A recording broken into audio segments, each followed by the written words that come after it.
안녕하세요. 역전입니다. 반갑습니다. 자, 우선은 어, 어제 저녁 경기들로 조합을 짰었던 네이메언 오바 농구 조지아 언더. 어제 이 농구 유로바스켓은 딱 하나만 괜찮아 보여서 하나만 건드렸거든요. 그게 조지아 언더였습니다. 이렇게 적중을 했고, 그러고 해외 축구는 제가 이제 사실 모든 스포츠 종목 중에서 제일 중요한 중에서가 아니라 모든 스포츠에 제일 중요한 게 이 결장 여부잖아요. 그래서 이렇게 어제 이렇게 발송을 했었습니다. 좋아 보이는 순위 1순위 모나코 승우바, 2순위 리버풀 승, 3순위 인테르 마엔, 4순위 유벤투스 승인데 인테르 마엔 빼고 다 맞았죠. 근데 제가 이렇게 1순위, 2순위를 선정했던 이유가 결장 이슈를 보고 결정을 했던 거예요. 제가 어제 제일 똥배였던 그 바르셀로나 승이라든지 어제 레반도프스키 결장했었고 핵심 주전 선수 5명 결장했었습니다. 그래서 걸은 겁니다. 제가 어제 따로 공지사항에서 적어놨었어요. 그리고 결장 이슈로 들이댈 만했던 경기 에스파뇰 승, 빌바오 승 이런 것도 고베도 배당에 쫄아갖고 못 갔던 건데 결장 이슈 보고 축구도 결장 이슈를 제가 이제 완벽하게 팩트 체크까지 다 해가면서 파악을 하니까 해축도 할만하더라고요. 그렇죠? 성적으로 증명을 했고 그리고 MLB도 두 조합 중에 한 조합 네 개 중에 세 개 맞아가지고 디트마인 시시네티 승 두 조합 중 한 조합 적중을 했습니다. 해축도 제가 공지사항으로는 1등, 2등을 조합을 하셔라. 리버풀 승 1.9배당 였기 때문에 배당은 무조건 나왔습니다. 뭐랑 조합을 했든 모나코 승이건 뭐건. 그래서 저녁 그리고 9월달 시작된 이후로 진행된 경기들은 상당히 9월달에 좀 운이 좀 풀리나 이런 생각까지 좀 들더라고요. 자, 우선 오늘은 주간 야구가 없는 월요일이고 박신자컵이 있죠. 여자농구 이 경기들을 분석을 하고 MLB는 한 4경기인가 5경기만 집중 분석을 진행하고 그러니까 통합으로 다 그냥 한 영상에 가득 담을 예정입니다. 제목에다가 몇 분부터 MLB 분석 시작 이렇게 적어 놓으려고요. 제가 이따 체크를 하고 자 DBTK 헝가리 팀이랑 신한은행 경기죠.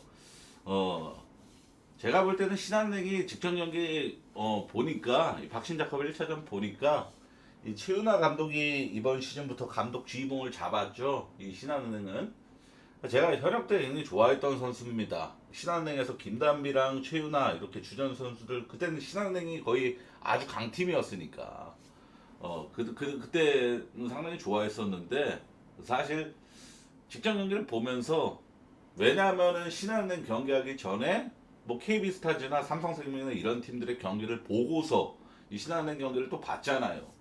너무 비교가 되더라고요. 경기력 자체가. 우선 결과 자체도 45점 차이로 그냥 깨 부셔졌죠. 그런 걸 봤을 때 신한은행은 전혀 뭐 하나 얘네 이런 점은 그래도 괜찮네 이런 느낌이 전혀 없었단 말이죠. 그러니까 45점이라는 압도적인 점수 차이로 패배를 했던 거고. 자, 공격 리바운드가 17개 차이.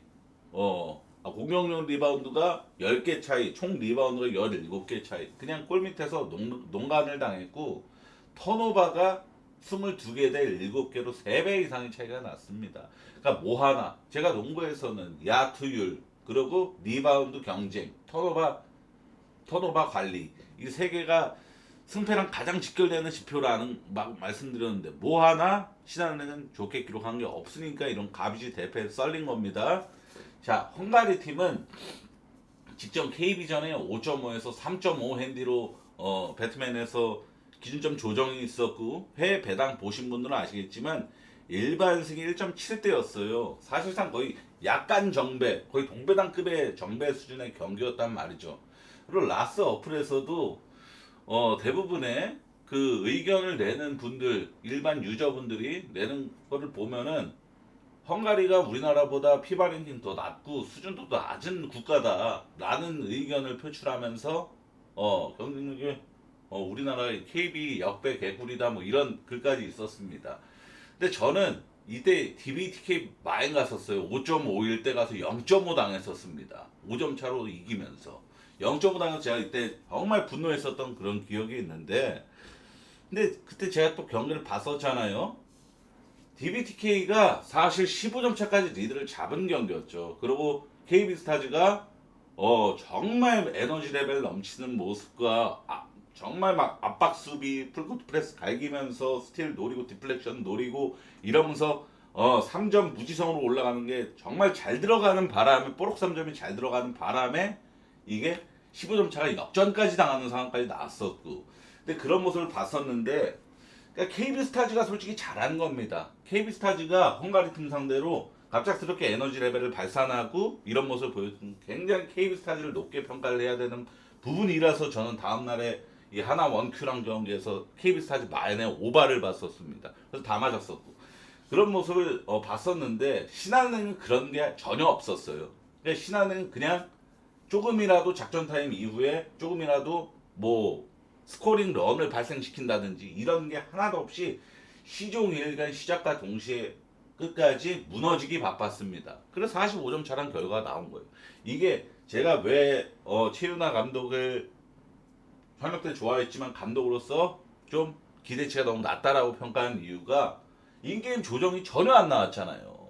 작전 타임을 몇 번을 불렀지만 한 번도 스코링 런이 발생하지 않아. KB스타즈는 나왔지만 45점 차라는 대패로 이어졌잖아요. 상대가 강팀이든 뭐든 댐소가 뭐 압도적인 뭐 레알 바르셀로나 이런 급도 아니고 저 뭐야 후지찌랑 그건데 공동 일본 리그에서 공동 1등한 팀인데, 그런 걸 봤을 때 저는 신한은행의 기대치가 떨어져도 너무 떨어진다, 너무 없다 라고 생각을 합니다. DBTK 이 헝가리 팀 마이메인으로 서브는 언더 볼게요. 이거는 오버 같을 수 있는 경기긴 한데, 근데 신한은행이 어찌됐건 아시겠지만 최윤아 감독이 이 대회를 임할 때 인터뷰로 뭐라 그랬냐면은 악착 같은 수비로 상대 팀의 득점을 억제시키겠다 이런 발언을 했었습니다. 그게 직전 경기에서 전혀 안 나왔지만, 그러니까 결론적으로는 신한은행이 솔직히 수비에서도 기대치가 없는데, 헝가리 팀이 이번 대회에서 유일한 5개 티가 뭐냐면은 10인밖에 안 왔다라는 거예요. 남들 14명, 16명씩 그 로테이션 멤버가 가동이 될 때 얘네는 딱 10인 로테이션이 나는 겁니다. 대표님이 알죠? 그럼 뭐에 취약하냐? 파울 트러블에 굉장히 취약할 수밖에 없고, 그죠? 그리고 부상 뭐 이런 거에 굉장히 취약할 수밖에 없어요. 그러니까 얘네 같은 경우는 이 10명 가지고도 굉장한 로테이션을 신경을 쓸 수밖에 없다라고 생각을 합니다. 그러니까 DBTK가 혼자서 오반할 정도로 압도적인 득점력을 낼 그럴 가능성보다는 저는 얘네도 80점 이 정도, 많이 넣어봐야 80점대 이 정도 봐서 저는 언더 보는 게 더 낫다고 봤어요. 서브는 DBTK 마엔이 메인입니다. 사라고 사랑 우리은행전. 자, 2시 경기는 제가 그 유튜브 게시글로 적어놨으면 회차가 찢어지기 때문에 배트맨이 참 마음에 안 들죠. 사업자 바뀌고 나서. 자, 사라고 사랑 우리은행 경기는, 이 경기는 우리은행 혼자 백투백 여파가 깔려진 경기라는 이 치명적인 결함까지 안고 있는 입장이라는 걸 이해해야 됩니다. 어제 우리은행이 백투백 여파가 있었던 썸 상대, BNK 썸 상대로 11점 차 다소 여유로운 역배승을 해냈었는데, 이거는 리바운드 차이가 가장 컸습니다. 우선 우리은행도 야투가 터진 경기는 절대 아니었어요. 그러니까 66득점밖에 못 낸 거였죠. 썸전에 이 공격 리바운드 17대 7, 10개 앞선 우리은행이었고, 턴오버 개수도 3개 차이로 썸이 더 많았습니다. 그러면서 양 팀의 공격권 차이가 우리은행이 10번 이상은 더 많은 경우. 그러니까 우리은행이 야투 시도 자체를 10번이나 더 많이 던졌다라는 거예요. 그 정도로 이 리바운드에서 압살, 그리고 턴오버도 더 많이 유발시킨 점은 우리은행의 수비가 상당히 효과적이었고 좋았다. 다만 BK 썸은 백투백 두 번째 경기로 굉장히 지쳐있는 상태였고, 우리은행은 대회 첫 경기로 풀충전된 상태였다 라는 점을 간과해서는 안 됩니다. 자, 이 경기는 여자 농구입니다. 여자 농구라서 백투백에 굉장히 취약할 수밖에 없어요. 체력도 체력이지만 기본적으로 이 컵대에서는 이 백투백 경기에서는, 특히 여자 경기에서는 부상 위험도가 기하급수적으로 상승합니다. 그러니까 백투백 두 번째 경기에서는 로테이션도 더 심하게 가동될 수밖에 없는 그런 경기라는 거예요. 근데 사라고사는 아시겠지만 스페인에서 굉장히 강팀 중 하나예요.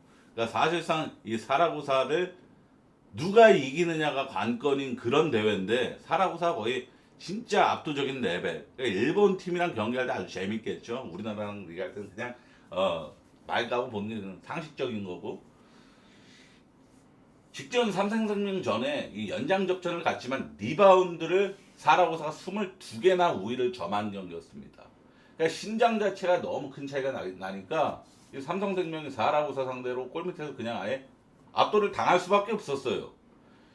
자, 그러니까 딱 지금 두 각이 나오잖아요. 우리은행이 직전 BNK 썸, 또 백투백 뛰고 온 BNK 썸 상대로 이긴 건 오로지 리바운드의 힘이었다. 근데 이 사라고사 상대로 리바운드의 힘이 발동될 가능성은 거의 제로에 가깝다.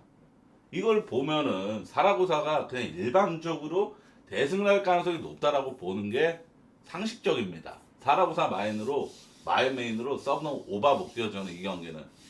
사라고사가 직전에 3점 20% 기록했거든요. 20개 던져갖고 4개 성공. 이번에는 이게 어찌됐건 대한민국에서 첫 경기를 치른 거잖아요. 이 외국에서 유럽에서 강팀이. 근데 이런 팀이 우리나라 이제 어느 정도 공화국 코트의 좀 분위기 이런 거에 좀 익숙해졌잖아요. 첫 경기보다는 더. 그럼 더 좋은 경기력이 나올 가능성이 더 높죠. 그래서 저는 사라구사의 상한 대량 득점을 예상하면서 오바까지 서브로 바라보겠습니다. 자, 유로바스켓은 정말 신중히 분석을 시도를 했으나 괜찮아 보이는 거 딱 하나. 어제도 전체 경기를 다 분석했지만 딱 좋아 보이는 거 딱 하나. 조지아 언더 뿐이었거든요. 조지아 언더. 그래서 조지아 언더 가갖고 네이메온 오바랑 묶고 먹은 거예요. 근데 오늘은 딱 좋아 보이는 거 딱 하나. 리투아니아 승 마인입니다. 리투아니아가 우선은 반드시 이겨야 되는 입장이 됐어요. 직전 경기 독일한테 개발리면서. 자, 우선은 리투아니아가 진다고 해서 이번 핀란드한테 진다고 해서 탈락은 아닌데 턱걸이 조사위는 지킬 가능성이 매우 높은데 근데 조사위로 진출해 봤자입니다. 어차피 조사위는 다른 조의 1등하고 만나게 돼요. 그러면은 거의 광탈 확정입니다.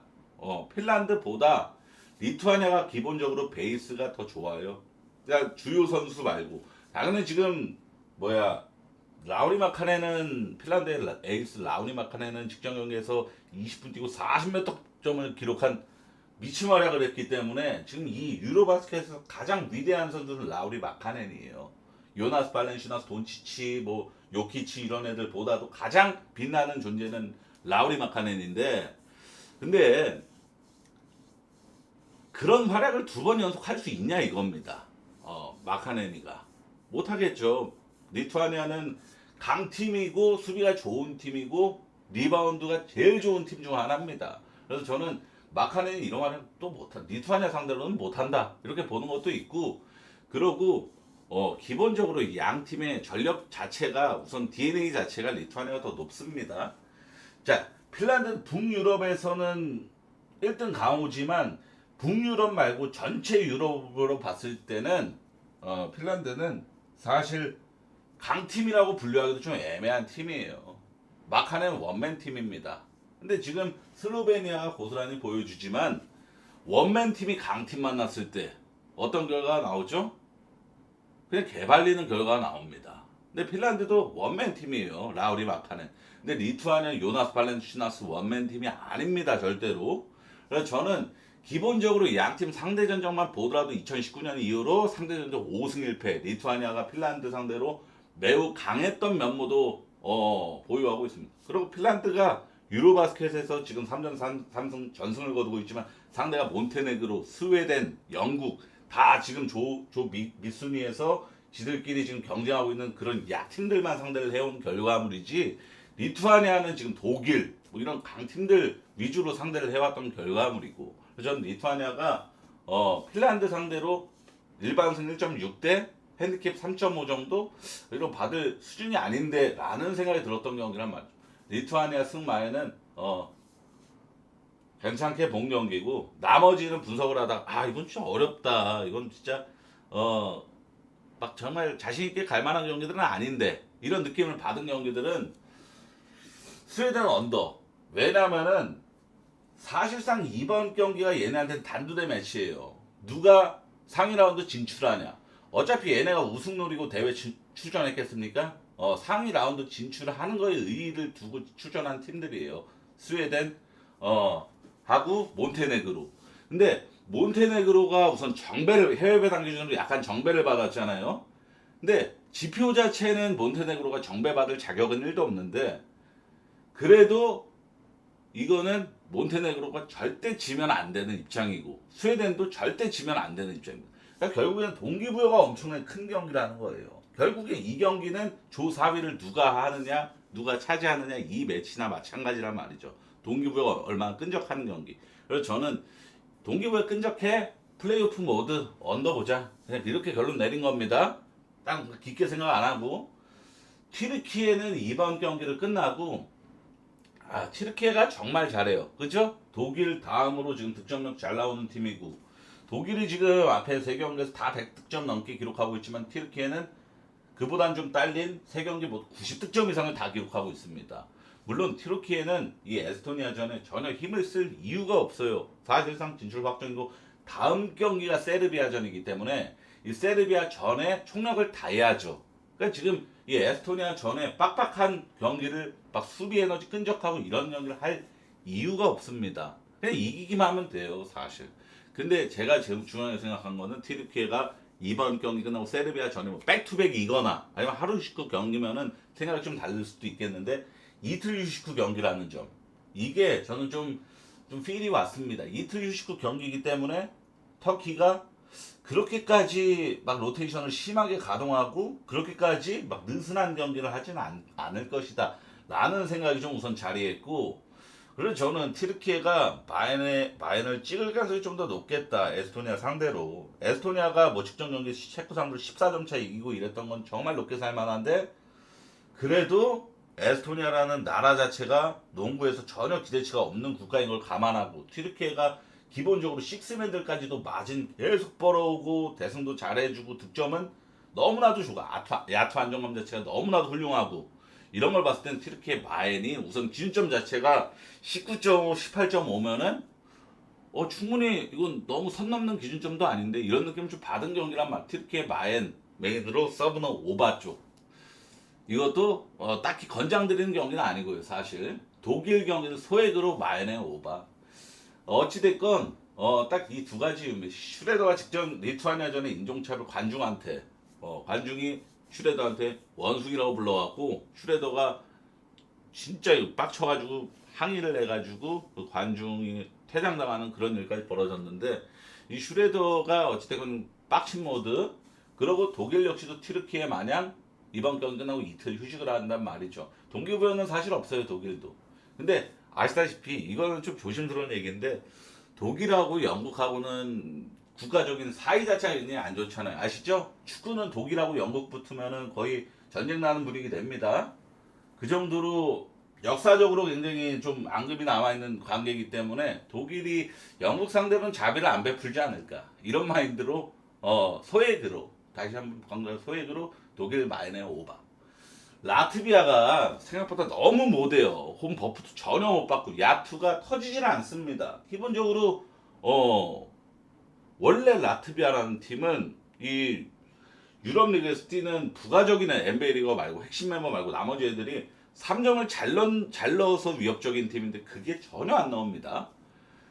언더 볼게요 그냥 라트비아 경기는. 언더 보는 뭐 못하니까. 얘네 원래 라트비아는 제 분석 공식대로라면 라트비아가 2점보다 3점을 더 많이 생 양궁팀이라서 얘네 경기는 언더 못 본단 말이야 깔려져 있어야 돼요. 이게 원래 제 분석인데 너무 안 들어가잖아요. 슛이. 양궁팀이 슛이 못 넣는다.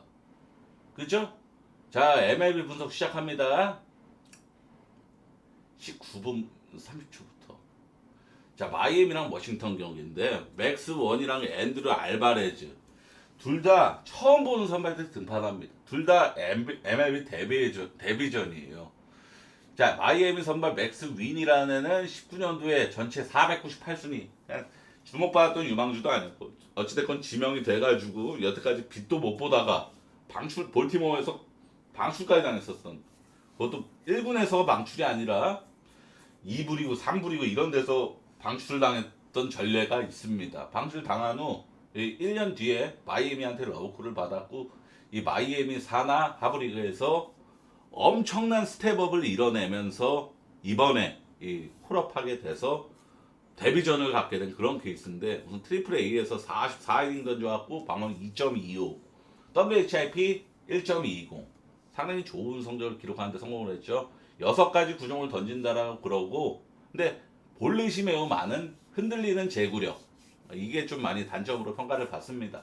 워싱턴 선발 알바레즈라는 애는 올 시즌 트리플 A에서만 25경기 모두 선발로 등판 123이닝 동안의 방어를 3.95, 대략 4라고 보면 되겠고, 얘는 사실 평범한 방어를 기록을 했죠. 방어를 거의 4면은 다소 높은 편이라고 봐야겠고, 즉 양선발이 MLB 처음 등판하는 거고, 꿈에 그리던 콜업 등판을 데뷔전을 치르는 양선발이죠. 이것만 보고도 솔직히 오바는 좀 까고 싶죠. 둘 중에 한 명은 흔들릴 여지가 충분히 아주 높은데, 둘 중 한 명만 흔들려도, 야구라는 종목에서 선발에 한 명만 털려도 패전조가 등판하는 경우 오바 뜰 가능성이 더 높아집니다.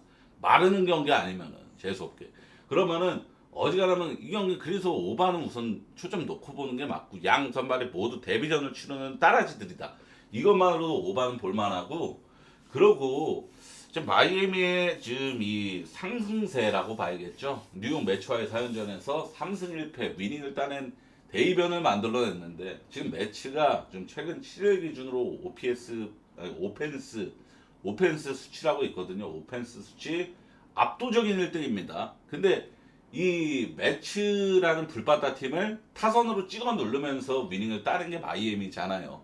그 점을 저는 아주 높게 평가를 하고, 워싱턴은 반대로 8연패에 빠졌죠. 타선이 안 터지면서 8연패에 빠졌고, 홈런도 안 나와, 적시타도 못 때려, 그냥 출루하는 안타만 그냥 무의미하게 때리고 있는 흐름이고, 그래서 마이애미가 지금 사실 동기부여가 엄청나게 크다.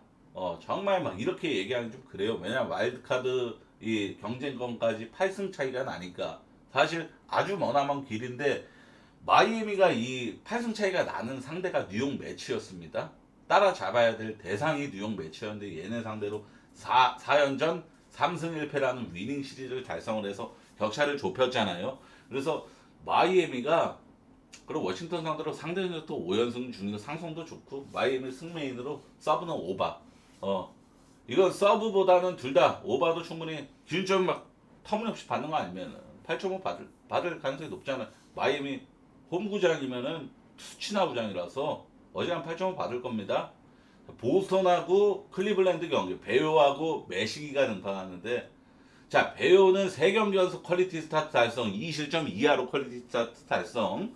그리고 베요 등판 시 3경기 이 보스턴이 다 이기면서 보스턴 3연승 중 아주 좋은 피칭 흐름과 동시에 승리 기여까지, 그러니까 선발 역할을 충분히 아주 잘해주고 있는 베요죠. 그리고 매시기라는 애는 콜업돼서 2경기 모두 퀄리티 스타트 13.2이닝 동안 1실점, 12삼진 1볼넷. 투수로서 보여야 할 지표는 다 훌륭하고 좋았습니다. 피홈런도 하나도 없어, 빵개. 근데 보스턴이 유일한 불안 요소는, 제가 봤을 때 보스턴이 좌투 상대로 아주 좋은 기록을 여전히 찍고 있다. 지금 5경기 좌청 4말 4푼 팀 타율.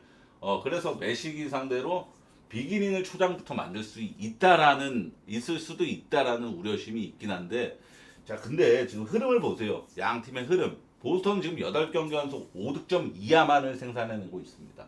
5득점 이하면은 전혀 불바다는 아니에요. 보스턴도 지금 득점을 잘 내는 팀은 절대 아닙니다. 8경기 연속은 되게 장기간 동안 얘네가 지금 타선을 터진 적이 없었다라는 것을 뜻합니다. 클리블랜드는 지금 10경기 넘게 지금 그러고 있어요. 10경기 넘게 두 자릿수 안타를 기록한 경기가 한 번도 없었고, 지금 최근 10경기에서 최다 득점이 5득점. 그러니까 10경기 동안 다 5득점 이하만을 기록하고 있다는 것. 평균 득점이 2.39. 그러니까 지금 양 팀 모두 딱히 불바다도 아니고 대략 빈타 흐름을 보이고 있다라는 점. 8.5 받았는데 언더 볼게요. 언더. 자, 기본적으로 이건 상식적으로 생각을 해도 양 팀의 지금 최근 흐름 기준으로 맥시멈 기대치가 한 팀이 5득점 내는 거잖아. 5득점 내면 나머지 한 팀이 4득점을 내야 오바인데, 양 팀이 그 정도로 따라붙을 힘이 전혀 안 느껴져요. 양 팀이 그나마도 타선에서 보여주고 있는 이 신락 같은 희망은 그나마도 홈런을 그래도 꾸준히 치고 있다라는 점인데, 여기 적어놨듯이 볼턴은 7경기에서 홈런포를 치고 있고 클버는 4경기에서 홈런을 치고 있는데, 근데 배우가 올 시즌 홈에서는 88이닝 6피홈런, 피홈런을 정말 잘 안 맞는 지표를 보여주고 있는 선발이고, 매시기는 올 시즌 14이닝 동안 빵 피홈런, 아직까지 피홈런을 맞은 적이 없고, 마이너에서도 98쪽 거의 100이닝 동안 9피홈런이면은 피홈런이 절대 많지 않은 선발이었습니다. 그래서 저는 언더 볼게요. 언더 메인으로 서브는 보스턴 승.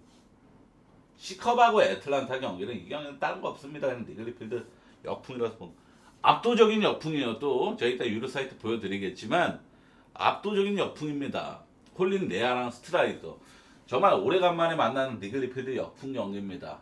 콜린 레아도 직전 투수치나 구장의 오라클파크에서 샘프한테 5이닝 7실점 의도 터졌고, 스트라이더가 직전 마이애미전에 7이닝 1실점이라는 반등 피칭을 해냈지만 그 전까지 3경기 연속 의도 터진 거 생각하면 못 믿었고, 그죠? 같은 마음인데 양팀 타선이 그다지 위협지가 않죠.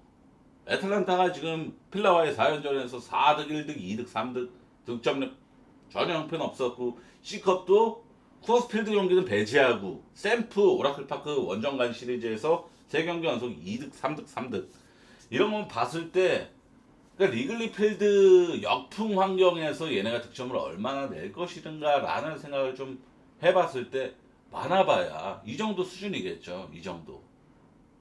두 강만 봤을 때 결국에는 선발 투수들이 좀 흐름이 나쁘다라는 게 매우 불안 요소인데, 자 콜린 레아도 역풍 경기에서 허투 빈도가 상당히 높습니다. 그리고 스트라이더도 직전 경기 반등 피칭을 해내면서 안정감을 보였고, 기본적으로 변화구 유형이 아니라 기본적으로 빠른 볼로 윽박지는 투수기 때문에 C컵이 후반기 이후로 빠른 볼 대처 능력이 굉장히 나쁜 팀이고, 이런 걸 좀 복합적으로 좀 디테일하게 들어가도 언더 볼만 하지 않나. 결국엔 니글리필드 역풍 경기는 저 언더만 본 미친놈이지만, 자 제가 누누이 말씀드린 니글리필드 역풍, 이건 좀 불안한데 이런 경기들도 그냥 내 빼고 그냥 까면은 80%는 들어왔어요. 제 경험입니다. 이건 제 경험이에요. 10번 까면 8번 들어왔다? 그럼 이 아름다운 기억을 배신하면 좀 솔직히 도리에 어긋나죠. 그죠? 언더 볼게요. 저는 믿음의 언더. 자, 콜로라도랑 샌프란시스코 경기, 돌랜더하고 탕카이웨이.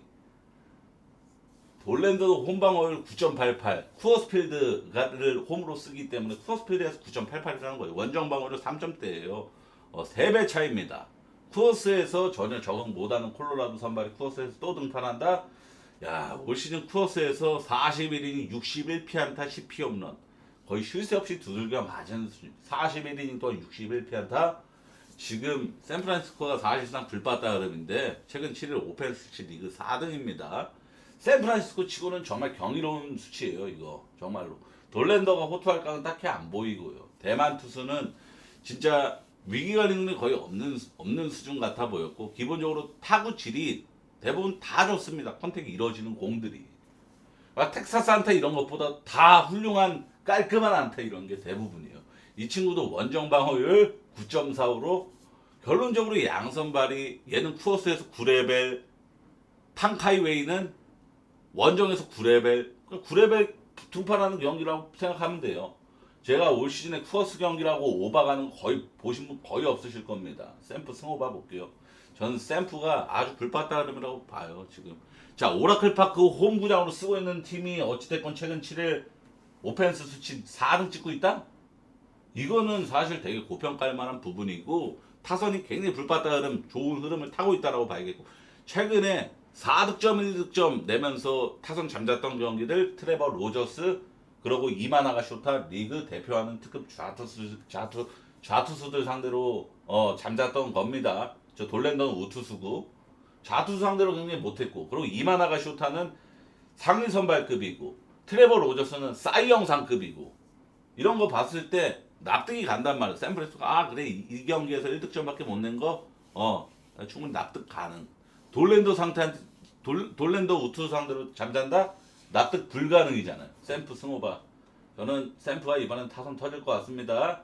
자, 이제 유료 사이트 빠르게 살펴보고, C컵 경기가 언더랭킹 1등이다. 아까 제가 봤죠. 확실하게 확인하려고. 그죠? 카메라 바꾸고.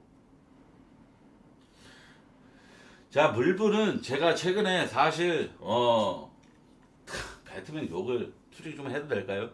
배트맨에 뭐 충성심 있고 그런 분들 솔직히 안 계실 거 아니에요. 그죠? 언더랭킹 1등, 리글리필드, 그죠? 오버랭킹 1등은 콜로라도 경기네요. 보스턴 경기가 언더 봤는데 오버랭킹 2등이고 언더 봤는데 야 배트맨이 진짜 너무하더라. 칼만 안 들었더라 솔직하게. 그죠? 야 나는 솔직히 주말에 언어바 경기가 많아서 애초에 맨 처음에 공지 때렸던 게 그건 거 아시죠? 주말엔 축구가 있고 경기가 많기 때문에 MLB 언어바는 제한적으로 운영을 할 생각이. 그래서 뭐 딱히 뭐 기준점 가이드라인이 있는 줄 알았어요. 뭐 새벽 경기 주말엔 새벽 경기가 많으니까 새벽 경기는 없고 아침 경기만 있고 이런 건 줄 알았는데 어제 보니까 그것도 아니더만. 새벽 3시 경기는 어느 바가 있고 새벽 5시 경기는 어느 바가 또 없더만. 그러니까 그냥 환수를 보고 하는 거잖아요. 이 경기 만약에 예를 들어 신시내티 경기 어느 바가 배트맨 걔네 다 있을 거 아니야. DB 다 있을 거 아니야. 그러니까 신시내티 어느 바 경기는 우리가 환수율이 존나 좋다. 유저들이 존나 돈 잘 꼰다. 신시내티 어느 바 열고 다저스 어느 바는 닫어. 이런 거 아니야. 그게 완전 솔직하게 양아치 아니야 솔직하게? 양아치 아닙니까? 와 저는 그거 보면서 학을 뗐습니다. 야 그건 사실 동네 하우스보다도 못하는 거예요. 정말 개양아치 짓입니다. 그런 거는 야 정말 너무 실망했어요. 그런 거는 내가 봤을 때는 이거 배트맨 이거 독박 운영하면 안 돼. 이거 조커 하나 나와야 돼. 배트맨 말고 조커라는 거 하나 나와야 돼. 그래가지고 경쟁을 해야 얘네가 이런 짓을 못하지. 이건 사실 얼마나 불편합니까? 어느 바 가고 싶어도 못 가고, 솔직하게 가고 싶은 경기, 이 경기 어느 바 좋아 보이는데 어느 바가 없네. 이래서 못 가고 이런 게 얼마나 불편한 현실인데요. 그죠? 자, 어쨌든 다 보셨죠? 오늘 구성 이렇게고 좋은 결과 있길 바랍니다. 시청해 정말 감사합니다.